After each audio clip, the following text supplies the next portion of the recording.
자유한국당 새 대표를 뽑는 전당대회가 6일 앞으로 다가왔습니다. 정권을 잃은 보수 세력에 희망을 주는 잔치가 돼야 하는데 전혀 그런 것 같지가 않은데요. 과연 누가 먹을 것 없는 잔치의 주인공이 될런지 오늘 더정치에서 짚어보겠습니다. 먼저 현재 판세가 이제 궁금하긴 합니다. 뭐 이런 얘기가 있더라고요. 대황, 당황, 어차피 당대표는 황교안, 이런 얘기가 있는데, 대세론이 계속 유지가 되고 있나 보죠? 네, 그 당내에서도 사실상 개파를 막론하고 황교안 후보가 당대표가 될 것이라는 관측이 거의 사실상 유력합니다. 네. 실제로 여론조사 결과에서도 나타나고 있는데요. 네. 여론조사 전문기관 RN서치가 15일부터 사흘간 19세 이상 1,160명을 대상으로 한 여론조사 결과를 보면 네. 지지층을 대상으로 했을 때 차기 당대표 적합도에서 황 후보가 50.6%로 압도적인 네. 수치가 나왔습니다. 김진태 후보의 경우에 18.7%, 오세훈 후보의 경우에 17.5%로 오차범위 내에서 접전을 벌였다고 하는데요. 이 조사만 봐도 사실상 거의 황 대표가 황 대표라고 불렀네요. 이럴 정도로 네. 마음속에서는 이미 지금 황 대표로 기정사실화된 상황이 아닌가 네. 이런 생각이 들 정도입니다. 네. 네. 당원들 비중이 이제 한 70% 되고요. 여기 이제 대의원이나 책임당원 또 일반 당원 선거인단 다 포함해서입니다. 다 이제 똑같아요. 대표는 한 표씩 찍는 거죠. 그다음에 여론조사를 30% 반영하는데 일반 국민 상대로 한 여론조사에서도 보면 오차범위 안쪽이긴 합니다만 황교안 전 총리가 여전히 좀 앞서 있습니다. 오세훈 전 시장보다. 그래서 이 두 수치 70%하고 30%를 합쳐도 황교안 전 총리가 대표가 되는 게 유력하다 이렇게 당내에서 일치된 관측이고요. 여기에 대해서 오세훈 후보 쪽이나 김진표 후보 쪽에서도 부인하지 못합니다. 네. 어차피 대표는 황교안 전 총리가 될 것 같다. 이런 얘기를 하면서 우리 당에는 일종의 그 줄서기 유전자가 좀 있는 것 같다. 전직 경력이 화려한 또 어떤 정치를 이제 처음 시작하는 이런 사람에 대한 어떤 그 구세주 효과라고 할까요? 그런 것 때문에 황교안 전 총리가 지금 압도하고 있다 이런 얘기를 하고 있고요. 이게 전당대회가 지금 6일 남았나요? 그런데 네. 사실은 6일 남지 않았습니다. 무슨 얘기냐면 투표를 오늘이 목요일이죠. 내일 모레 당원들 선거인단 모바일 투표를 하고요. 그다음 일요일에 현장 투표를 합니다. 전국에서. 그러니까 지금 유권자들이 대부분 다 그때 이제 투표가 끝나는 거고요. 네. 그 뒤에 월요일, 화요일 이틀 동안 여론조사를 하고요. 27일 날 당일날 전당대회장에 오는 사람들은 대의원들입니다. 이 사람들은 특별히 과거처럼 비중이 높은 게 아니고요. 당원들하고 똑같습니다. 표의 등가성이 있죠. 그래서 전당대회 연설 듣고 이제 박수를 치러보는 이런 역할입니다. 그래서 지금 현재 구도가 2월 27일까지 바뀔 가능성은 없다고 보셔야 되고요. 바로 현재 구도가 내일 모레부터 시작되는 모바일 투표에 반영이 될 것이다. 이렇게 보는 게 옳습니다. 네. 그래서 그런지 황 후보의 경우에는 벌써부터 수성 전략을 쓰고 있다는 게 확실히 느껴지는데요. 네. 상대 후보를 좀 적극적으로 공격하거나 잡아 끌어내리기보다는 정책 얘기나 통합 얘기, 미래 얘기 이 위주로 얘기를 하면서 최대한 방어에 집중하는 모양새를 하고 있습니다. 네. 그리고 이제 그러다 보니까 좀 너무 우유부단한 모습, 온건한 모습으로 비치고 있다 이런 지적도 같이 받고 있는데 그렇다고 해도 황 후보 쪽에서는 실수만 하지 않으면 된다 이런 주의로 지금 나가고 있는 것 같아요. 실제로 당협위원장들의 지지도 판세를 자체적으로 분석을 해보니까 압도적으로 다른 두 후보에 비해서 꽤 압도적이었다고 생각을 나왔다고 하고요. 네, 그 결과에도 큰 변화가 없을 것 같습니다. 네. 아마 지금 수락연설만 쓰고 있을 겁니다. 내부적으로. 그 다음에 이제 당대표가 임명할 수 있는 당직이 몇 자리가 있습니다. 가장 중요한 게 이제 사무총장, 이런 것들인데요. 아마 그 얘기들을 하고 있을 겁니다. 이미 이제 조각에 들어간, 조각 그렇죠. 구성에 이제 들어갔을 그렇습니다. 것 같은데. 그러면 이제 남은 관심은 과연 2등을 누가 할 것이냐입니다. 그간의 정치적 경륜이나 경력, 이런 거를 보면 오세훈 후보도 상당히 화려하지만 지금 김진태 후보도 이제 만만치가 않은 거잖아요. 2등은 누가 하는 건가요? 지금 분위기 어때요? 지금 그래서 원래 처음에 처음에 예상할 때만 해도 오세훈 후보가 두 번째를 잇고 김진태 의원이 아무래도 재선이고 그러다 보니까 좀 더 인지도가 떨어지지 않겠느냐 네. 이런 예측이 많았는데 이게 지금 전당대회 현장에 나가 보니까 분위기가 좀 심상치가 않습니다. 5.18 모독 논란의 노이즈 마케팅도 좀 있었던 것 같고 네. 또 현장에서 김진태 후보를 지지하는 목소리가 소위 말하는 그 태극기 부대에 의해서 굉장히 크게 나오고 있는 상황이에요. 네. 그러면서 밴드웨건 효과도 약간 얘기가 되고 있습니다. 분위기가 그러니까 분위기에 휩쓸려가는 그렇죠. 건가요? 예. 김진태 후보가 실제로 연설회장에서 뭐랬냐면 보셨죠? 이게 민심입니다. 이런 식으로 말을 해요. 네. 근데 이게 실제로 투표로 나타날지 아닐지는 여전히 알 수 없지만 현장에서는 확연하게 오세훈 후보가 그 기세에서 좀 밀립니다. 지난 대구 연설회 때 오세훈 후보가 지금 중도 확장성을 자신의 장점으로 내세우고 있는데 네. 수도권 개혁 보수로서 이렇게 말했어요. 수도권에서 안철수와 유승민이 가져왔던 900만 표를 가져올 수 있는 사람 누굽니까? 그러니까 오세훈 후보 지지자들이 오세훈 이러겠죠. 네. 근데 김진태 후보 지지자들이 그러니까 김진태에서 덮어버렸어요. 이 정도로 현장 분위기에서 좀 밀리고 있는 상황이에요. 목소리 큰 놈이 이긴다는. 지금 약간 그런 분위기입니다. 이분들이 약간 사실 소수인데도 목소리가 너무 큰 상황이기 때문에 그렇지만 투표는 사실 그 현장 분위기로 되는 게 아니죠. 네. 당원 투표 70이고 그다음에 국민 여론조사가 30인데 국민 여론조사 반영 비율이 높을수록 대중적 인지도가 높은 후보가 유리하지 않습니까? 네. 그리고 지금 김진태 후보에 대한 비판 여론도 똑같이 비등해지고 있는 그렇죠. 상황이기 때문에 어떻게 나올지 사실 지금은 알 수가 없습니다. 그래서 오 후보의 경우에는 일반 국민 여론조사하고 비박 성향 당원들의 투표를 최대한 끌어모으겠다. 서울시장을 2번 지냈던 그 인지도를 바탕으로 해서 여론조사 투표에서 선전을 하고 수도권이랑 복당파 중심 의원으로 해서 지지를 끌어모으면 가능성이 있다. 특히 일반 여론조사가 갖는 그 표의 힘이 책임당원의 표보다 상당히 큰 편이라고 하더라고요. 가중치를 더 준다는 네, 건가요? 30%라고는 하지만 그렇기 때문에 최대한 일반 여론조사의 표를 많이 끌어와야 되는 그런 상황입니다. 네. 이 선거인단 중에 가장 많은 사람들이 이제 책임당원인데요. 이 숫자가 좀 중요합니다. 왜냐하면, 재작년에 대통령 선거 끝나고 나서 7월 달에 전당대회를 해서 홍준표 대선 후보가 이제 당 대표로 복귀를 했는데요. 그때 책임당원 숫자가 16만인데 지금 무려 33만으로 늘었습니다. 2배 이상 늘었네요. 그렇습니다. 그러니까 대선 때 떠났던 당원들이 대거 돌아온 거죠. 네. 그런데 두 가지 설이 있습니다. 이 중에 상당수가 태극기 부대다 이런 주장이 있고요. 그렇지 않다. 오히려 좀 합리적인 성향의 유권자들이 이제 다시 자유한국당에 기대를 걸고 또 문재인 정부에 실망하면서 모여들고 있다. 자, 이제 어느 쪽이 맞는지 이번 27일 날 표를 열어보면 알 수 있을 겁니다. 만약에 태극기 부대가 많이 들어왔다면 김진태 후보가 2등을 할 것이고요. 네. 그렇지 않고 좀 중도 성향의 전통적인 그 과거 한나라당 지지자들이 돌아온 것이라면 아마 오세훈 후보가 2등을 할 겁니다. 그래서 1등보다도 누가 2등을 차지하느냐 이번에 굉장히 자유한국당 전당대회에서 의미 있는 그런 관전 포인트라고 봐야 될 것 같습니다. 네. 태극기 부대가 얼마나 유입됐는가를 놓고 혹시 김진태 후보 쪽에서 뭐 얘기하는 건 없어요? 3만 명이라고 3만. 네, 내가 3만 명을 입당시켰다. 근데 또 한국당 쪽에서 또 자체적으로 추정입니다. 그러니까 네. 추정하는 거는 8천 명 8,000이라고 정도는 하죠. 될 것 같다. 왜냐하면 그렇습니다. 10월, 11월께 김진태 후보가 그 태극기 부대를 대상으로 입당 독려 운동을 펼치는데 그때 늘어난 수입니다. 그러니까 그 전과의 상승세와 좀 확연하게 다른 움직임이 관측됐던 때 들어왔던 게 8천 명 정도가 된다. 그런데 이제 김진태 후보 쪽에서는 전부 합치면 3만 명 된다 그러고 또 다른 이제 김순례 의원 같은 경우에는 2만 8천 명이다 이렇게 주장을 하시더라고요. 신빙성이 더 높아지는. 이 2%와 15% 사이가 왔다 갔다 합니다. 그래서 이게 상당히 큰 영향을 미칠 것 같아요. 네.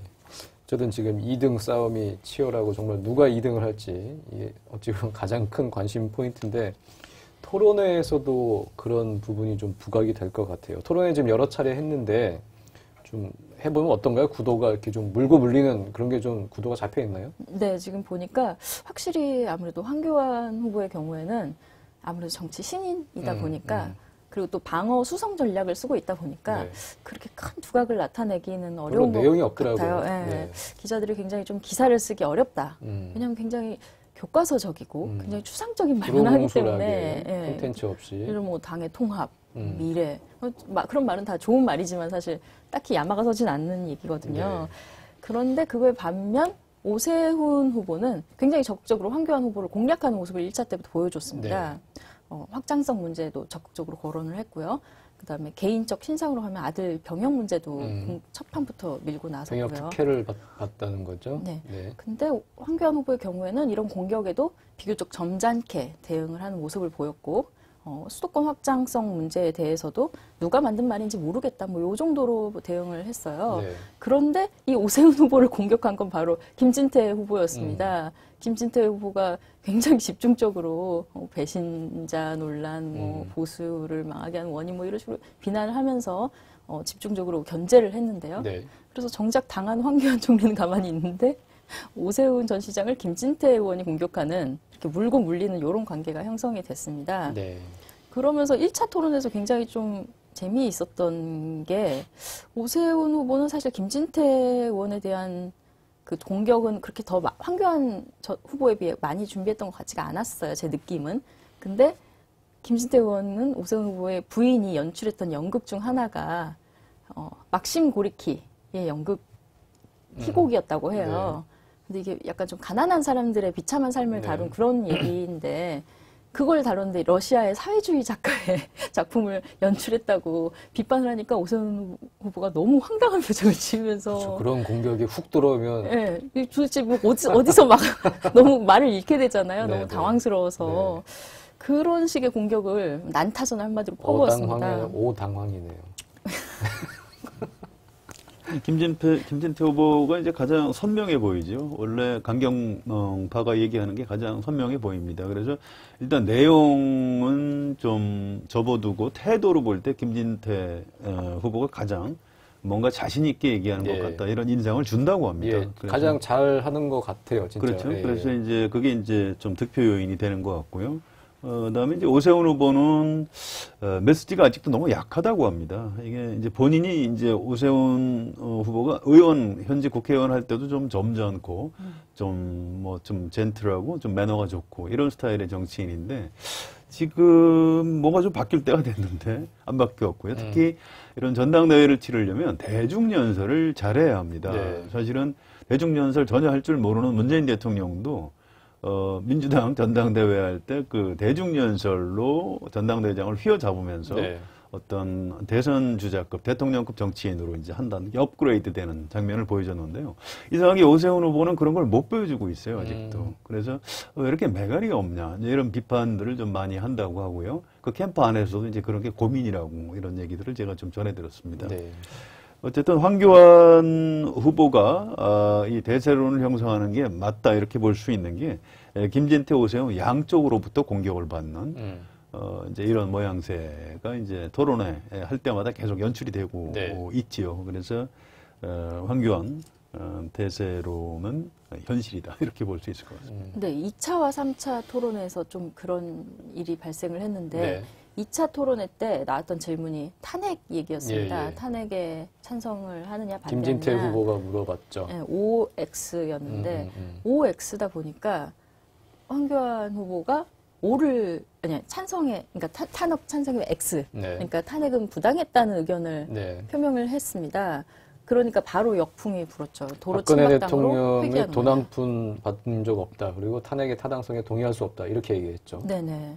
그래서 3차 토론에서 주제가 탄핵이 되어버렸습니다. 그러면서 오세훈 후보도 김진태 후보도 황교안 후보를 같이 공격을 하는 그런 모양새가 연출이 됐습니다.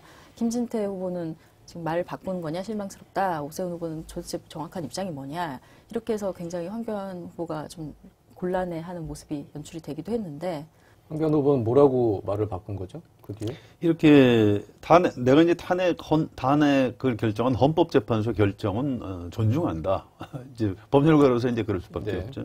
다만 탄핵 절차가 형사 재판도 안 끝났는데 탄핵부터 했으니까 그 절차에 좀 문제가 있다 이런 취지였다 이런 얘기인데 앞뒤가 안 맞는 얘기죠. 박근혜 전 대통령 탄핵이 맞냐 틀리냐 이렇게 하면 맞다고 해야 되는 게 옳은 태도인 것이죠. 전직 국무총리의 또 법률가 이고 또 헌법재판소에서 그때 탄핵 결정이 만장일치로 나왔지 않습니까? 네. 이게 잘못됐다 이렇게 얘기하는 순간 아니 미스터 법질서라고 했던 황교안이 이게 이상한 사람이 될 수밖에 없는 거죠. 근데 그 부분을 공격을 받으니까 이제 당황을 해서 아니 내용은 동의하는데 절차가 좀 문제가 있다. 이게 이제 무슨 얘기인지 막 이상하게 되는 거죠. 동그라미 X 둘 중에 하나를 선택하라고 하니까 나는 사실은 세모였는데 둘 중에 하나 선택하라고 하니까 뭐 동그라미가 됐다 뭐 이런 식의 이렇게 한 해명을 거죠. 했었는데요. 이게 사실 굉장히 당황해서 이제 본인이 OX 퀴즈라는 게 나왔을 때는 좀 그 O를 설사 O나 X나 하나를 선택했더라도 거기에 대해서 다른 후폭풍에 대응할 수 있는 센스 있는 답변을 내놔야 되는데 정확하게 메시지를 내는 네, 거죠. 그쪽이 좀 네. 철저하지 못했다 이렇게 캠프에서도 평가를 스스로 하고 있어요. 특히 절차상 문제에 대해서 얘기를 했는데 그러니까 절차적으로 문제가 있었다고 본다고 하는데 당장 다른 후보들에게도 공격을 받았지만 그렇다면 절차상 문제가 있다고 봤더니 왜 그때 문제 제기를 하지 않았느냐가 첫째고 또 한 당내 의원의 말로는 이 국회라는 기관에서 탄핵에 지금 동의를 했지 않습니까? 근데 국회라는 기관이 그렇게 할 수 있는 권한을 법적으로 갖고 있잖아요. 절차상으로 문제가 없다는 거죠, 결과적으로는. 네. 그러니까 이걸 더 이상 논쟁의 대상이 안 되는 건데 사실은 태극기 부대의 눈치를 본 거죠. 박근혜 대통령 돈 한 푼 받은 거 없다. 이것도 태극기 부대의 논리잖아요. 그래서 탄핵이 부당하다는. 그러니까 어찌 보면 태극기 부대의 눈치를 보다 보니까 스텝이 꼬여버린 그런 상황인 것 같아요. 토론회에서 이제 이런 일이 있었고 현장 연설에 아까 잠깐 얘기가 좀 있었는데 연설의 현장 어디 대구 갔다 왔죠? 네. 유경 기자. 네. 뭐 상당히 어땠어요? 분위기가 태극기 부대가 완전히 연설회장을 완전히 점령한 장악한 그런 분위기였나요? 장악했다고 할 수 있습니다. 네. 그 3,000석 정도 되는 무대였다고 하는데 주최 측 추산에 따르면 가운데가 거의 김진태 후보의 지지자들로 가장 많은 인원을 차지하고 있고 그 함성도 가장 크고 그리고 굉장히 열렬해서 토론회가 시작하기도 전에 계속 김진태 당대표를 1시간 동안 외칩니다. 네. 그래서 사회자가 제지를 합니다. 지금 외쳐봤자 아무 소용이 없으니까 좀 행사를 위해서 조용히 해달라. 그리고 행사장 비표 단속을 굉장히 철저하게 했어요. 네. 그 이유가 대전 충청 연설회 첫 합동 연설회에서 이 현상이 다른 후보에게 야유를 보내고 고성을 지르고 이런 현상이 발생을 하면서 신규 세력의 유입이 되면 안 되겠다 해서 굉장히 철저하게 단속을 하면서 당원이 아닌 사람 못 들어오게 하는. 그렇죠. 네. 그랬는데 근데 당원인 사람들이 그랬던 거잖아요. 그렇죠. 별 효과가 없었습니다. 근데 앞에서 이제 서로 실랑이하는 분들이 있더라고요. 네. 사전 비표를 안 받고 왔다가 나 들어갈 텐데 왜 못 들어오게 하느냐. 그리고 또 특이했던 게 앞에 엄청나게 큰 엑스코 앞에 엄청나게 큰 태극기가 네. 깔렸어요. 그리고 태사단이라든지 또 뭐 극우 보수 단체 이런 분들이 나와서 태사단은 뭐 태극기 사랑하는 아니요 김진태를 김진태였던 것 사랑하는 같은데 지금 거예요? 갑자기 정확히 기억이 안 나는데 지금 태사단이라고. 네. 네. 하여튼 그래서 태블릿 PC의 진실을 파헤쳐야 된다 뭐 이러면서 얘기를 하고 기자들과 싸우고 네. 네, 채널A와 몸싸움을 하고 기자들이 맞았다고 하는 진짜 뭐 그런 게 있었어요? 카메라 기자를 네. 떠밀었습니다. 떠밀었어요. 네, 상당히 좀 격렬한 떠밀었습니다. 왜냐하면 YTN 채널A가 찍고 있었는데 네. YTN을 보더니 뭐 찍을 자격이 없다는 식으로 나가라고 하더라고요. 근데 YTN은 그런 일을 많이 겪어봐서인지 뒤로 확 빠졌는데 그 장면을 채널A가 찍고 있었습니다. 그러니까 채널A를 가서 공격을 하면서 너네들도 똑같다는 식이더라고요. 그러면서 마이크를 잡고 뭐라고 하냐면 우린 TV조선도 안 본다. 그러면 이제 유튜브 보는 우리는 거예요? 방송을 보지 않는다. 이런 굉장히 좀 딱 그쪽에 치우친 네. 이 분들이 지금 전대를 장악하고 있고 전대장에는 김진태 풍선이 떠다닙니다. 슈퍼맨 풍선. 정말 그런 분위기가 지금 딱 장악을 하고 있습니다. 네. 어쨌든 과잉대표되고 있는 측면이 있을 겁니다. 이제 아까 정윤경 기자가 밴드웨건 효과라는 말을 썼는데 선거에서 가장 기본이 되는 게 사실 밴드웨건 효과인데요. 현장에서 연설회장 같은데 현장 분위기를 장악하는 이 밴드웨건 효과도 하나 있고요. 사람들이 막 떠드니까 저 사람이 진짜 굉장히 앞서가는구나 이런 착각을 주죠. 또 한 가지 밴드웨건 효과는 사실은 여론조사입니다. 지금 만약에 자유한국당의 책임당원들만을 대상으로 한 어떤 여론조사 결과가 나오면 그게 그대로 표심에 반영될 가능성이 높습니다. 네. 그런데 이 책임당원 명부는 외부로 유출할 수 있는 명단이 아니죠. 네, 그래서 이제 우리 아까 설명했듯이 여론조사를 해서 그 중에서 자유한국당 지지층만을 가지고 추정을 해보는 그걸로 거죠. 이제 당심을 파악하는 거죠. 그렇습니다. 네. 그런데 그게 그 현장에서 그 만날 수 있는 당원들은 어쨌든 언론을 통해서 그 숫자가 다 이미 입력이 돼 있다고 합니다. 그래서 황교안 전 총리가 지금 1등 아니냐. 그렇다면 그리 좀 몰아줘야 되는 것 아니냐. 이 심리가 이제 강하게 작동을 하고 있죠. 그러니까 여론조사에 의한 밴드웨건 효과, 그다음에 현장 분위기를 장악하는 김진태 지지자들의 전당대회장 현장의 밴드웨건 효과, 이 두 가지가 지금 약간 충돌을 하고 있는데 결국은 그래도 여론조사로 인한 그 밴드웨건 효과가 좀 더 크지 않을까 이렇게 좀 예상이 됩니다. 네. 재밌었던 건 그 RN서치 여론조사 결과 아까 지지층을 대상으로 했을 때는 압도적이었다고 했던 그 결과를 네. 봤을 때 일반 국민을 대상으로 했을 때 조사가 황 전 총리가 22.2%, 오 전 서울시장이 21%입니다. 네. 그 다음이 김진태 의원으로 11%입니다. 이걸 보면 또 김진태 의원에 대한 일반 국민들의 인식은 그렇게 썩 좋을 수가 없죠. 네. 근데 문제는 또 이 조사에서도 유보층이 50% 정도가 된다고 해요. 그렇죠. 네. 절반은 관심이 없는 관심이 겁니다. 없죠. 자유한국당 대표가 누가 되든 그게 이제 50% 정도 되는 거죠. 근데 이번에는 사실 전당대회에서 당대표만 뽑는 게 아니라 최고위원도 이제 선출을 합니다. 분리 선출을 하죠. 네. 최고위원이 누가 되든지도 상당히 중요하잖아요. 지도부를 구성하는 거니까. 최고위원 누가 출마했고 좀 어떻게 돼가고 있습니까? 네, 그러니까 당대표 선거 한 명을 뽑고 또 최고위원 선거 2명을 뽑고 청년 최고위원 1명을 뽑는 상황인데요. 그러면 총 최고위원 3명 뽑는 건가요? 그렇죠. 근데 네. 이제 청년 최고위원은 별도로 뽑기 때문에 약간 좀 논외로 놓고요. 네.